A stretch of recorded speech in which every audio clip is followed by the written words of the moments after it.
ലൈറ്റായിട്ട് എന്തെങ്കിലും വെറൈറ്റി ആയിട്ട് തിന്നണം എന്ന് ആഗ്രഹം ഉണ്ടാകുമ്പോൾ നമുക്ക് ഏറ്റവും പെട്ടെന്ന് ചെയ്തെടുക്കാൻ പറ്റുന്ന ഒരു റെസിപ്പിയാണ് കേട്ടോ ഈ ഒരു അടിപൊളി സാൻഡ്വിച്ച്. ഇതിനാകെ വേണ്ടുന്നത് 3 ഇൻഗ്രീഡിയൻസ് ആണ്. അതായത് നമ്മുടെ മുട്ടയും ബ്രെഡും അതുപോലെ തന്നെ മയോണൈസും. ഈ 3 സാധനങ്ങൾ വെച്ച് നല്ല അടിപൊളിയായിട്ടുള്ള ഒരു സാൻഡ്വിച്ച് എങ്ങനെ ഉണ്ടാക്കാമെന്ന് നമുക്ക് നോക്കിയാലോ. ആദ്യം തന്നെ നമുക്ക് കുറച്ച് നെയ്യിൽ ഈ ബ്രെഡൊക്കെ ഒന്ന് ചൂടാക്കി എടുക്കാം. ഞാനിവിടെ ബ്രൗൺ ബ്രെഡാണ് കേട്ടോ എടുത്തിട്ടുള്ളത്, വീറ്റിൻ്റെ. അപ്പോൾ അത് കുറച്ചും കൂടി ഹെൽത്തി അല്ലേ. അങ്ങനെ അതൊക്കെ നന്നായിട്ടൊന്ന് ചൂടാക്കി എടുക്കണം. ഇന്ന് തന്നെ ഹെൽപ്പ് ചെയ്യാൻ മോനും ഉണ്ട് കേട്ടോ കിച്ചണിൽ. നല്ല രസമാണ് ഇങ്ങനെ കമ്പനി ആയിട്ട് കുക്ക് ചെയ്യാൻ വേണ്ടിയിട്ട്. അങ്ങനെ നമ്മളിതാ ഓരോ ബ്രെഡായിട്ട് ചൂടാക്കി വെച്ചിട്ടുണ്ട്. എന്നിട്ട് പിന്നെ ഈ ബോയിൽ ചെയ്ത മുട്ടയുണ്ടല്ലോ അത് നമ്മൾ ഇതുപോലെ ചിരണ്ടി എടുക്കുക എന്നിട്ട് ചെയ്യുന്നത്. ഇതാകുമ്പോൾ നമുക്ക് ആ ഒരു സാൻഡ്വിച്ചിൻ്റെ ഇടയിൽ നന്നായിട്ട് ഫില്ല് ചെയ്യാൻ പറ്റുമേ. അപ്പോൾ നല്ല സോഫ്റ്റ് ആയതുകൊണ്ട് പെട്ടെന്ന് തന്നെ നമുക്ക് ഇതിങ്ങനെ ഗ്രൈൻഡ് ചെയ്ത് എടുക്കുകയും ചെയ്യാം.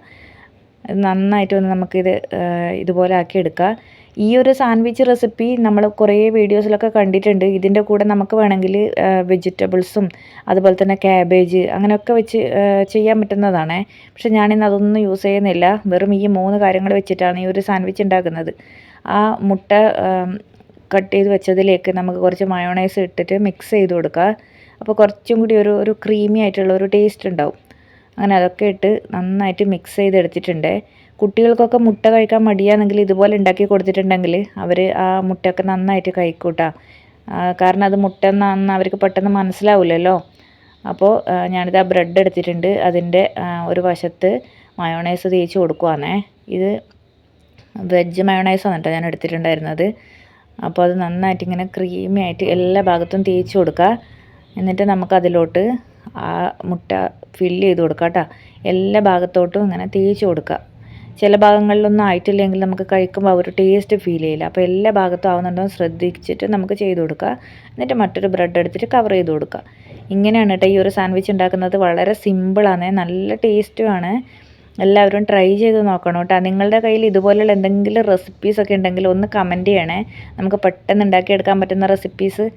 അപ്പോൾ 2 സൈഡിലും മയോണൈസ് ആക്കിയിട്ടുണ്ട് കേട്ടോ ഞാൻ ചിലതിന്. പിന്നെ അച്ചുമ്മന് അധികം മയോണൈസ് ഇഷ്ടമല്ല, അതുകൊണ്ടാണ് ചിലതിന് ഞാൻ ഒരു സൈഡ് മാത്രം ആക്കിയിട്ടുണ്ടായിരുന്നത്. അപ്പോൾ ചീസൊക്കെ ഉണ്ടെങ്കിൽ ഇതിൻ്റെ കൂടെ വെക്കുകയാണെങ്കിൽ കുറച്ചും കൂടി ഹെവി ആയിട്ട് നമുക്ക് കഴിക്കാൻ പറ്റും. പക്ഷേ രാത്രിയാണ് കുറച്ച് ലൈറ്റായിട്ട് നമുക്ക് കഴിക്കാമെന്നുള്ള രീതിയിലാണ് ഇങ്ങനെ ഉണ്ടാക്കിയത്. അങ്ങനെ എല്ലാം റെഡി ആയിട്ടുണ്ട്. ഇനിയിപ്പം 3 പേർക്കും ഡിവൈഡ് ചെയ്യുവാണേ. എല്ലാ അച്ഛന്മാരുടെ ഡ്യൂട്ടിയാണ്. നല്ല രസമല്ലേ ഇങ്ങനെ കുട്ടികളുടെ ഒന്നിച്ച് ഇങ്ങനെ ഫുഡൊക്കെ ഉണ്ടാക്കിയിട്ട്. പിന്നെ അതുപോലെ അവനിങ്ങനെ നല്ല ഇൻട്രസ്റ്റാണ് ഇങ്ങനെ എല്ലാവർക്കും ഇങ്ങനെ എടുത്ത് വെക്കാനൊക്കെ. അങ്ങനെ ഇതാ നമ്മുടെ സാൻഡ്വിച്ചും കൂടെ നല്ല അടിപൊളി കട്ടൻ ചായയാണ് കേട്ടോ ഉണ്ടാക്കിയിട്ടുണ്ടായിരുന്നത്. ഇതാണ് ഇന്നലെ രാത്രിക്കുണ്ടായ നമ്മുടെ ഡിന്നർ എന്ന് പറയുന്നത്.